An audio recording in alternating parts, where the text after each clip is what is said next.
guys, it's an unexpected pleasure for me, especially this morning, Christmas morning, being on the plot. It's basically check the lay of the land, see how I'm prepared, what needs doing.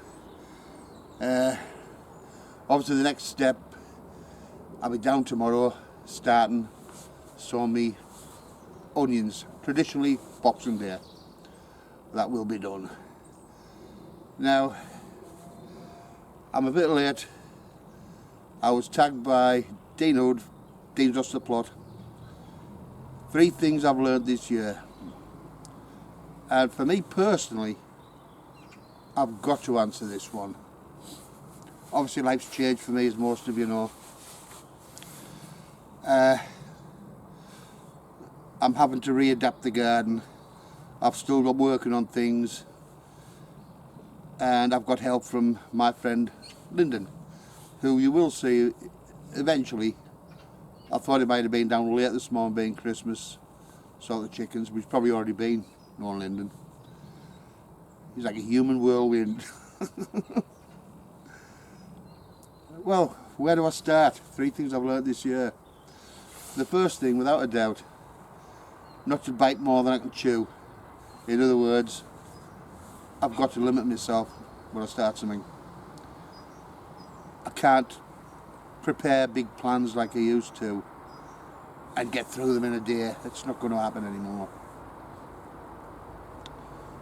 So that was straightforward. The second one, straightforward. If I could remember what it was. No, basically it's to grow what I can reach. I mean, it's no good me growing something up a tree out like that, like the Chinaman does.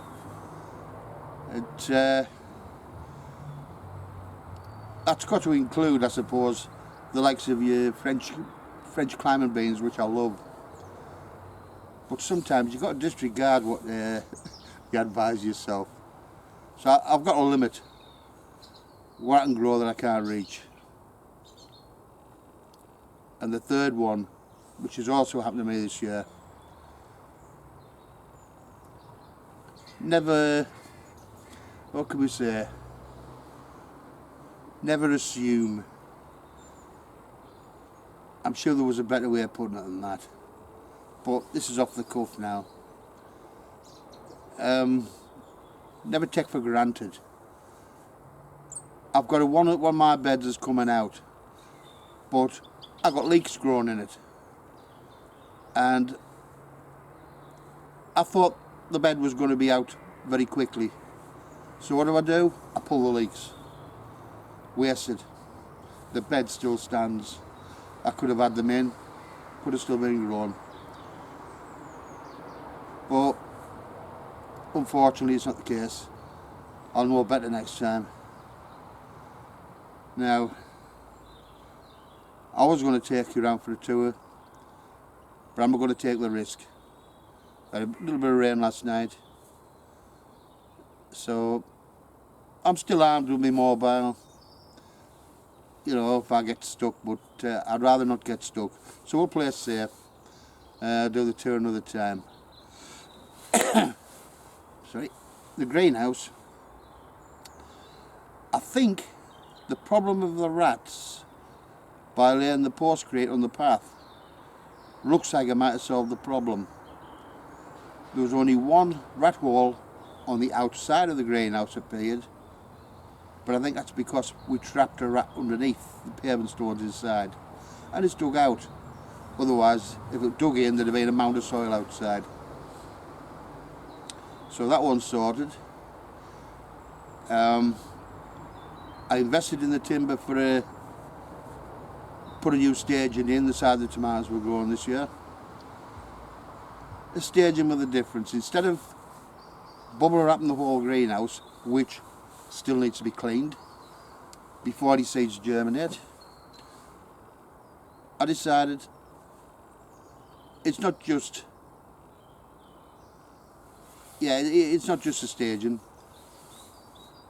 Corner posts, 2 longer at the front, 2 short at the back. I'm going to cover the base with polystyrene for insulation, and then I'm going to have the bubble wrap around the top, obviously so I can have access to the seedlings as well.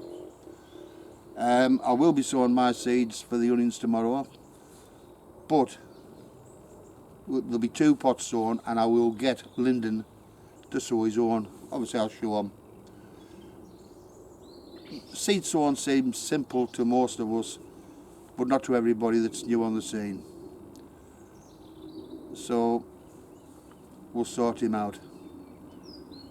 Now, it's a short video, and this now gives me the opportunity to thank everybody for the support they've shown throughout the year.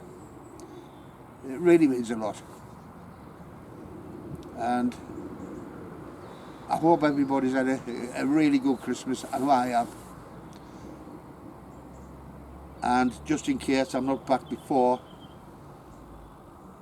I wish everybody a happy, prosperous and healthy new year.